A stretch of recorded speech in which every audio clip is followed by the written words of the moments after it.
Chapter 6. Strategist Down. Mau Mau sighed as she stood doing the laundry under the baking sun. This was really a huge pain. Not the laundry, no. The net she'd found herself caught in since Aileen had given them that riddle and they had solved it. All morning, Yao and Enen had been giving her the evil eye, making sure she didn't sell them out. "I'm in this too, huh?" That explained why Enen was smack next to her bucket right beside Mau Mau's. She was working industriously on some bandages, and because she'd thought ahead and gotten some soapberry pulp ready, the wrappings came clean nicely. After the bandages were cleaned, they would be boiled. Blood could have toxins in it, and getting other people's blood on you, or ingesting it, could spread infection. Then there were sexually transmitted diseases, whose ravages Mau Mau was all too familiar with. Yao was out with the medical officers. They were going to teach her how to shop for medicines. "I wanted to go on that trip," Mau Mau thought, but she had been left behind, along with Enen, who had felt Mau Mau shouldn't be left alone. It was terrifically boring. So boring that before long, she found herself wanting to take it out on her companion. "Here I thought laundry was maid's work," she said. "I never once said such a thing," Enen replied, and it was true. It was the now dismissed court ladies who had said it. Mau Mau wondered how they were getting along these days. Given that neither Yao nor Enen had looked particularly distressed by their departure, it seemed the ladies weren't so much old friends as sycophants who had been trying to ingratiate themselves with Yao when they heard about her family background. Unfortunately for them, Yao wasn't soft enough to stick her neck out for such fair-weather toadies. "I wanted to go on the shopping trip," Mau Mau grumbled. "So did I," Enen said. "For that matter, they could have just taken you for all I care." In other words, she just wanted to be with Yao. It turned out neither of them was exactly happy, so Mau Mau resolved to stop griping about it. They were just wringing out the washed bandages and putting them in a bucket when several people came running into the medical office. Mau Mau squinted, trying to see what was happening, and saw they had someone on a stretcher. "An injury?" Mau Mau asked as she and Enen went back to the office, carrying the buckets. With the real doctors out shopping, the apprentice physician was the only one watching the place, so they figured they'd better get back and see what was going on. The apprentice physician was in a tizzy, lost for what to do. Given their proximity to the military camp, injured men were hardly uncommon here, and even the apprentice should have been more than comfortable with them by now. When Mau Mau worked her way into the gaggle of people and saw who was lying on the stretcher, however, she couldn't refrain from a disgusted, "Ugh." Who should she find but the monocled freak laid out on the stretcher, tossing with pain. "They say he's been poisoned," the apprentice told her, his face pale. "Unbelievable." Reluctantly, Mau Mau took a look at the eccentric strategist. He was pale and shaking, holding his stomach. Which was fine as far as it went, until, "I can't hold it in." At that, needless to say, his stretcher-bearers paled, then hefted him up and hurried him off to the toilet. Let us refrain from saying which end it came out of. It came in waves for the next hour or so, until the strategist's condition finally stabilized. Expelling so much had dried him out, though, so Mau Mau and the others gave him water with some salt and sugar mixed in to make it easier to absorb. For the record, it was the apprentice physician who administered the drink. Mau Mau only stood by and watched. She knew it might have been even easier for him to drink if they'd mixed it with a little juice, but she felt no obligation to go that far. At least he was able to get the water down. When it came to vomiting and diarrhea, staying hydrated was key. When things had calmed down a bit, Mau Mau got out a pot, intending to boil the clean bandages, but she was interrupted when Lahan came rushing in. "I received word that my honored father collapsed," he said. Mau Mau simply pointed to the room where the freak was sleeping. The crowd of subordinates had dwindled to just one, left behind to keep an eye on him, and the apprentice had gone to call the doctors back. Mau Mau didn't blame the guy for being a little disturbed, but she suspected it wasn't a great idea to leave oversight of the all-important medical office to two court ladies. Enen gave Mau Mau a funny look as she poured water into the pot. "Do you know him?" "Unfortunately." "You seem to have some kind of connection to Grand Commandant Khan, too. May I ask?" "No relation." Mau Mau pointedly began preparing the fire. "If you don't want to talk about it, that's all right," Enen said, but there was something in her voice. She was asking, but she'd probably already looked into it herself. "It's all that old bastard's fault," Mau Mau thought. It would be a lot easier to play dumb about him if he wasn't constantly lurking around their place of work. Lahan returned from the sick room and the bandages were boiling nicely. "I don't see my granduncle," he said. "He's shopping today. He probably won't be back for another couple hours. And I think the rest of the doctors are at one of the other medical offices." Freak though the strategist might be, he was also a rather important person, and it might be best to keep his indisposition quiet. Notwithstanding his injuries, however, they'd probably brought him to the medical office in hopes of summoning Mau Mau's old man, Luomin.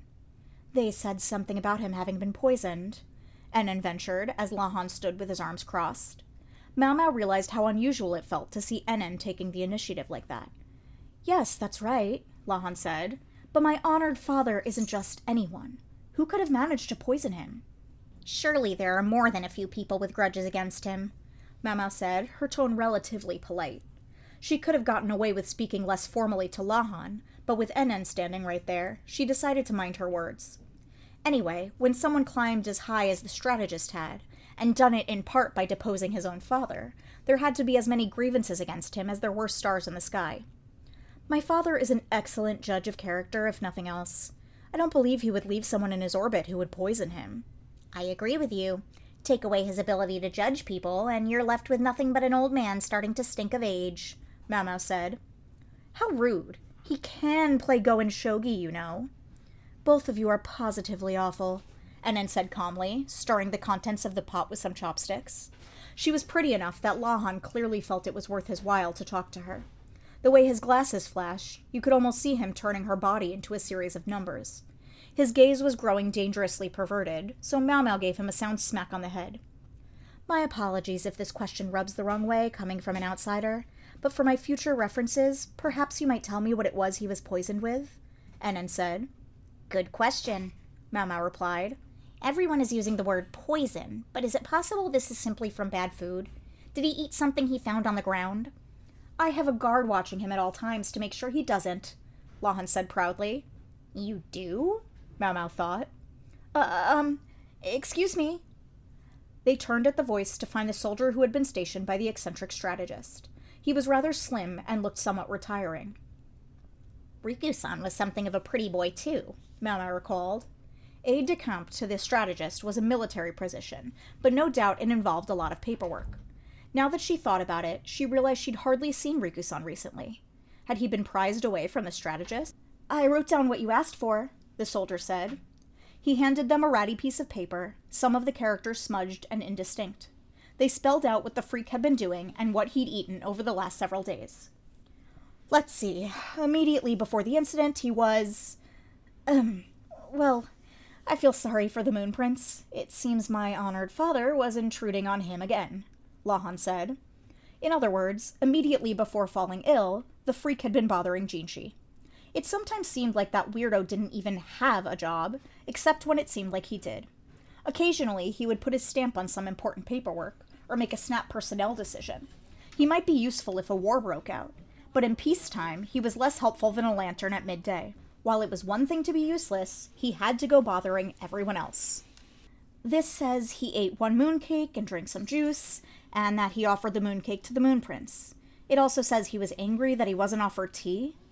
"That's right. The prince was as lovely as ever, if I may say so," the strategist's assistant replied, his eyes glistening at the memory. Another of Jinshi's victims. Anyway, someone might try to poison Jinshi, but Mau Mau didn't think Jinshi would try to poison anyone else. "Mau Mau, how much poison are we likely to be talking about here?" Lahan asked. "There's no single answer. It depends on the poison. Also, with some poisons, the victim can appear to get better, only for the effects to recur later and cause death." She glanced toward the sick room. The aide's face was pale. "Although I think he'll be fine," she added. "Your bedside manner leaves something to be desired," Lahan growled. He put the piece of paper on the table. Before he'd visited Jinshi, the strategist had apparently been lazing around at the open-air pavilion in one of the palace gardens. With its cool breezes and the river flowing by, it was apparently one of his favorite spots. He'd brought along a snack, a steamed bun, which he'd been eating. "Wage theft," Mau Mau grumbled. "This might be a good moment to not say everything we think," Ennen chided, but privately, Mau Mau was sure she agreed with her. The freak had arrived 30 minutes late for work in the morning, truly the kind of privilege afforded only to the bosses. For breakfast, he'd had congee with sweet potato mixed in and a mooncake. "It's all sweets," NN remarked. "He's going to get diabetes," Mau Mau said. "My honored granduncle told him the same thing," Lahan replied. "Incidentally, Mau Mau, any ideas yet?" He was looking closely at her. He normally would have gone to her father, but since he wasn't here, Lahan was left with no choice but Mau Mau. No doubt the attempted poisoning of a military official was a case they wanted solved as quickly as possible. "If there's anything left of the food he was eating, I might be able to figure something out," she said. "I'm afraid not. He ate all of it." The aide once again volunteered weakly.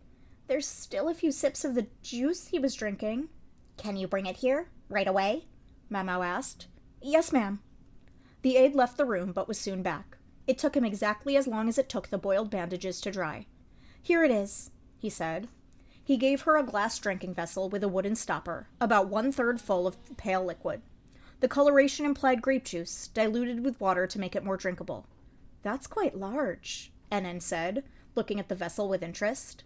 It couldn't have been easy to carry it around all the time, but since the freak always drank juice instead of water or tea, he probably needed it. "I don't believe it's poisoned," the aide said. "What makes you say that?" Mau Mau asked. "Because I had some too. Anyway, I should think it would be extremely difficult to slip poison into a container that never leaves his side." "Then I guess we can ignore this," Lahan said, taking the bottle and placing it on the table. "It's beautiful, isn't it?" NN said. "Not as beautiful as you," Lahan replied smoothly. Stupid abacus face. He was no looker himself, but he never failed to chat up a pretty girl. NN only said, "Thank you," and smiled courteously. Purely businesslike. It was patently obvious that she had no interest whatsoever in the tousle-haired man. Mau Mau, meanwhile, studied the glass bottle, observing the liquid inside. She cocked her head. "This really is quite an impressive piece." "I agree, ma'am. I believe Master Riku-san gave it to him. He's quite fond of it." "Speaking of Master Riku-san, I haven't seen him lately. Whatever happened to him?" The perfect chance to ask the question that had been on her mind. He went to the Western capital. This bottle was his parting gift to the strategist. I'm his successor, and I must say he left big shoes to fill." The aide bowed his head. "You didn't know?" Lahan asked. "I certainly didn't."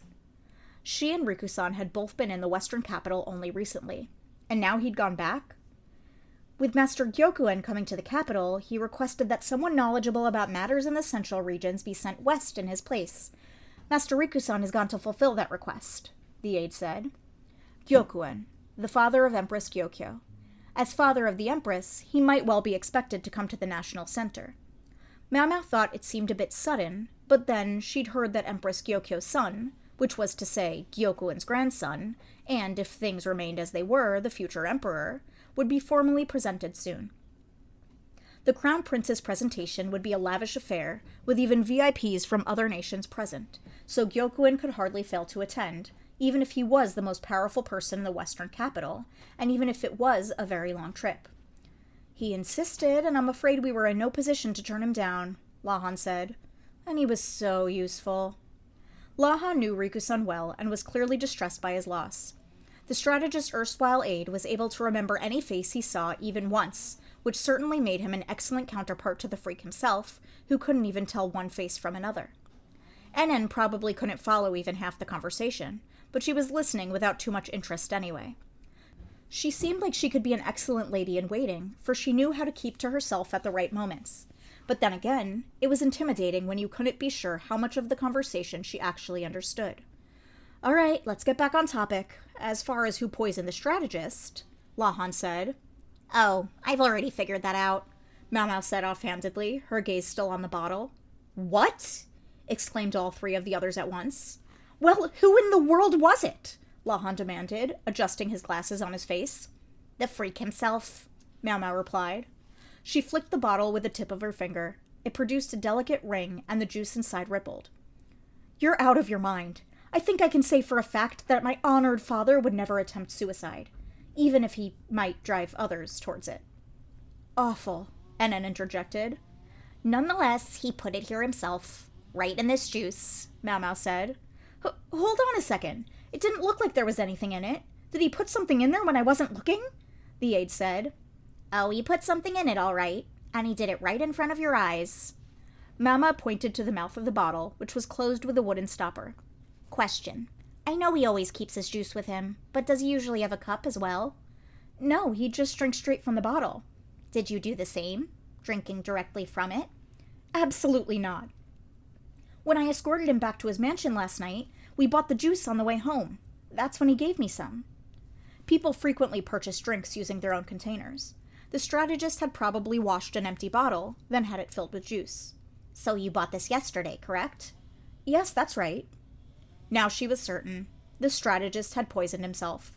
So, what kind of poison did he use? If this is your idea of a joke, then let your dear big brother inform you that it's gone too far, Lahan said. Who's my big brother? Mau Mau growled, temporarily forgetting to be polite. She stole a look at Enen, who was making an "I knew it" face. She really must have checked Mau Mau out. Mau Mau cleared her throat and regained her composure. It's the same poison we all carry with us, right here, she said, and pointed at her mouth. Or more specifically, at what was inside it. Saliva. Saliva? If the strategist wasn't drinking from a cup, then he was drinking directly from the bottle, and some of his saliva would get mixed back into the juice. What could possibly be poisonous about saliva? Lahan said. You know how if a dog bites your hand and you let it go untreated, your hand will swell up? It's the same thing. Canine and human saliva aren't quite identical, but both can be poisonous. And if the poison had nutrients to feed on, it would multiply. If he's lounging around an open-air pavilion on a warm night, carrying that juice everywhere without ever cooling it down, then the poison inside is going to grow until it gets bad enough to be harmful. The glass bottle seemed likely to be especially good at retaining heat. Mau Mau had once used a goldfish bowl to focus the light of the sun, and she suspected this bottle could do something very similar. People know that fish will rot if you leave it out, but for some reason they never imagine that a drink might go bad in as little as half a day. But it does, and then you get... She gestured in the direction of the indisposed strategist. A lot of trouble. Trouble, yes. Lahan crossed his arms, wondering how he was going to explain this one. Should we simply say he ate something he found lying around? It seems easier to believe, the aide said, sounding reluctant, for his suggestion would certainly not help the strategist's authority. No, when it comes out that the contents of the bottle were poison, the situation will explain itself. Mau Mau, taste the juice for poison. I know that's your specialty, Lahan said. Absolutely not. Why not?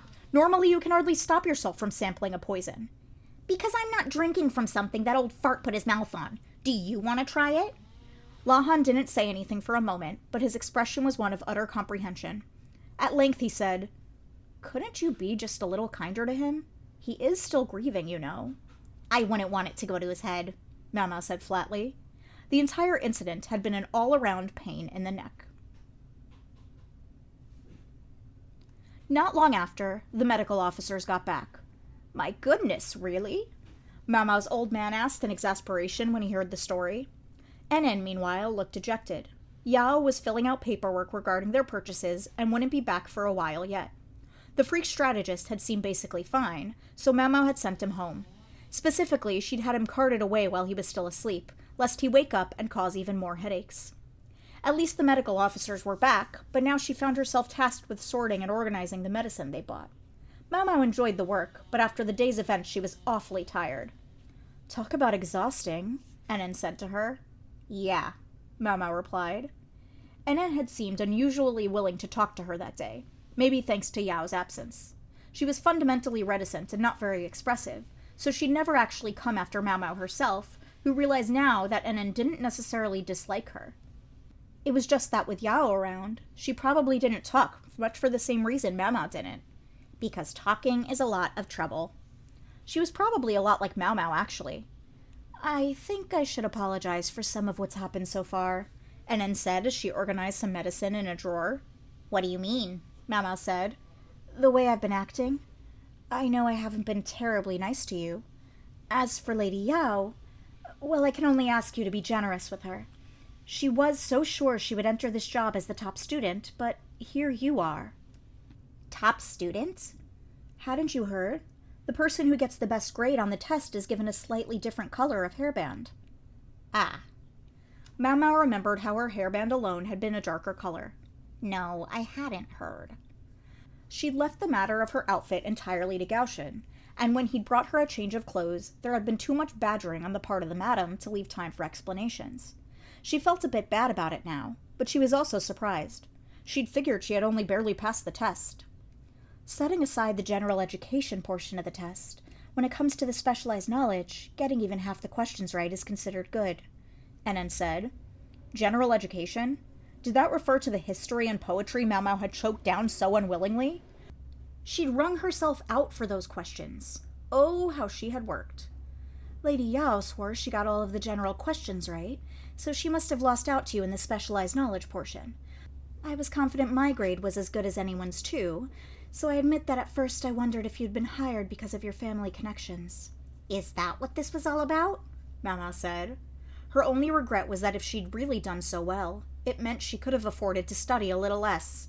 Not that it would have made much difference. From the moment she'd been sold out to the old lady, she'd been left without a choice. I'm an apothecary by vocation, you see. Yes, I know. You proved it today. But I don't think that will take the sting out of it for Lady Yao. Mau Mau could understand, and she didn't necessarily have a problem with people like that. She certainly liked it much better than if Yao had tried to suck up to her instead. The problem was that it was all too easy for other people to misinterpret such aloofness. Because Yao was from the best family of any of the newly minted court ladies, the others had felt obliged to follow her. She's not a bad person, Enen said. I hope you won't hold this against her. Enen's handling of the situation was downright adult. Mau Mau hadn't asked how old she was, but she suspected they were about the same age.